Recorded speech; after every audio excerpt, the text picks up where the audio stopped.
भारत लगातार पाकिस्तान के मददगारों के खिलाफ एक्शन मोड में है और यही वजह है कि तुर्की को घेरने के लिए भारत अलग अलग तरह से कदम उठा रहा है। ये नई तस्वीरें सामने आई हैं ग्रीस से, जहां भारतीय वायुसेना प्रमुख air chief marshal AP Singh Greece के दौरे पर हैं। वाकई में ये तस्वीरें बहुत महत्वपूर्ण हैं क्योंकि हाल ही में पीएम नरेंद्र मोदी ने साइप्रस की यात्रा की और अब वायुसेना प्रमुख air chief marshal AP Singh Greece के दौरे पर हैं।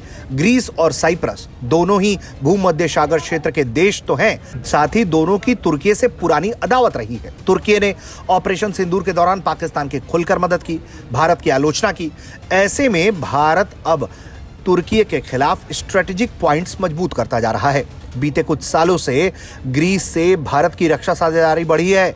वर्ष 2024 में ग्रीस की वायुसेना हिंदुस्तान पहुंची थी, तो अब संबंधों को मजबूत करने के लिए भारतीय वायुसेना प्रमुख एयर चीफ मार्शल एके सिंह आधिकारिक दौरे पर ग्रीस में हैं। ग्रीस की वायुसेना की ओर से भारतीय वायुसेना अध्यक्ष का भव्य स्वागत हुआ, उन्हें गार्ड ऑफ ऑनर दिया गया। भारतीय वायुसेना ने सोशल मीडिया प्लेटफॉर्म एक्स पर जानकारी दी कि इस दौरे का मुख्य उद्देश्य संचालन और प्रशिक्षण के क्षेत्र में दोनों देश के बीच के सहयोग को और मजबूती देना है। Air chief marshal AP Singh ने ग्रीस की लड़ाकू यूनिट का दौरा किया, स्टाफ टॉक्स में हिस्सा लिया। दोनों देशों की वायुसेना पहले भी संयुक्त सैन्य अभ्यास जैसे इनियोस 23 और इनियोस 25 और तरंग शक्ति 2024 में भाग ले चुकी है। एयर चीफ मार्शल ग्रीस की लड़ाकू यूनिट के अलावा डेक्लिया एयरबेस स्थित हेलेनिक वायुसेना अकादमी का भी वहां पर दौरा किया।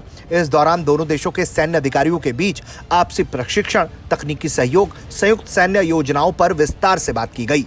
Air chief marshal AP Singh का यह दौरा रक्षा साझेदारी और भारत की वैश्विक सैन्य कूटनीति को भी सशक्त बनाएगा। इससे पहले ग्रीस की पापुआ मिलिट्री बेस स्थित हेलेनिक एयरफोर्स जनरल स्टाफ में ग्रीस के वायुसेना प्रमुख लेफ्टिनेंट जनरल डेमोस्थेनिस ग्रेगोरिदीस ने air chief marshal AP Singh का औपचारिक स्वागत किया था। दोनों देशों के बीच जारी सैन्य सहयोग को ये नई दिशा दी जा रही है जिसके जरिए तुर्की को बैलेंस किया जा सके। तुर्की ने लगातार भारत के खिलाफ पाकिस्तान को न सिर्फ कूटनीतिक मदद दी है बल्कि रणनीतिक रूप से मजबूत बनाने के लिए खूंखार ड्रोन्स भी दिए। लेकिन ऑपरेशन सिंदूर के दौरान तुर्की के ड्रोन को भारत ने कबाड़ा साबित कर दिया। भारत की एयर डिफेंस सिस्टम ने तुर्की के ड्रोन्स को मार गिराया, जिसे देखकर ग्रीस, साइप्रस जैसे देश काफी उत्साहित हैं क्योंकि इन्हें लगता है कि तुर्की के खिलाफ भारत की रणनीति उनके लिए भी काफी कारगर साबित हो सकती है। अब ऐसे में भारत के वायुसेना प्रमुख का ग्रीस दौरा बहुत अहम है और ये तमाम ऐसे दौरे हैं जिससे तुर्की की परेशानी बढ़ रही होगी। ब्यूरो रिपोर्ट, भारत तक।